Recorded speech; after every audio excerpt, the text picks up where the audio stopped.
Good morning from Oslo, quiet here, and welcome to day 0 of my hike across Norway. I just finished a 2-day bus ride from Spain, well, actually from the UK. After the Camino, I went up to UK for a bit, spent about a week and a half there before making my way down here, so I've been off trail for about 2 weeks, right when I was starting to get my trail legs. So the actual adventure isn't starting until tomorrow, but as I said in my update video, just putting out a little bit of content for you guys, hold you over until I start uploading daily again with my trail videos. So I'm not sure when it will be, but the one after, or the ones after this, will be from me on the trail. So make sure you've rung that bell and you've liked and subscribed and all that, so you'll be notified when that comes out. I'm just taking care of some errands downtown, stopped by the Pilgrim Center. Luckily, somebody was in. It's still technically the low season for another week and a half or so, but I got my pilgrim passport, and I even got a pilgrim blessing from the original chapel. Not sure if any of it came out on video. I didn't want to take out the camera to record, but I just kind of left it on when I walked in there. May the world rise up to meet you. May the wind be always at your back. May the sun shine warm upon your face, the rains fall soft upon your fields. And until we meet again, may God hold you in the palm of his hand.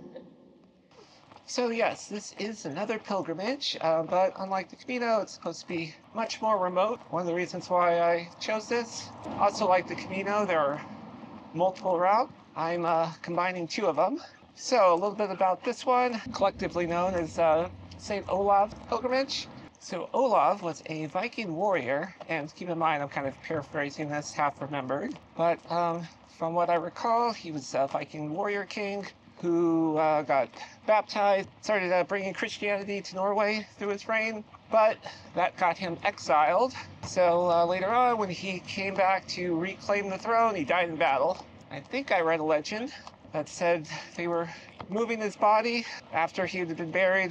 They were moving it somewhere else, and they dug him up. Casket smelled like roses, and apparently he hadn't decayed, and his hair and fingernails had kept growing. So yeah, he was granted sainthood shortly after that.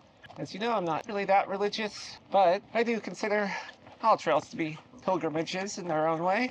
But yeah, so that's the trail that I'm going to be taking. As I said, there's a few options. I will be doing the first 100 miles along the main one that 70% of people do, and I can't pronounce it, so I'll just put the text up on screen. The plan is to take that up to the town of Hamar, and then from there, take a train east and start the, I want to say, Estradalen path, which is the most remote, the most under-maintained. So I got a few warnings from the pilgrimage office to make sure that double up on maps and everything, because it's not very well marked. So in total, it's going to be about 350 miles. Probably won't run into too many people. Hiking season in Norway starts around June 1st. It's late May right now. Pretty chilly. Rain is in the forecast all week. And not to mention, I think on the survey I saw, only couple of thousand people do this trail a year. At least I think it was based on 2016 data, but it probably hasn't increased that much since then. And you put that in this comparison to something like the Camino, which gets hundreds of thousands of people. So this will be a pretty remote, lonely trek. That's exactly what I need after past couple of weeks of being in London and big cities and multi-day bus ride. Really need to get back out there. Anyway, so this was day 0 in Oslo. I've pretty much taken care of all my errands. Just go stop by an ATM, get some cash before I leave town. Just have a bit of paper currency on the road, just in case. And when you next see me, I will be starting the St. Olav's Way. So, until then, as always, goodbye forever.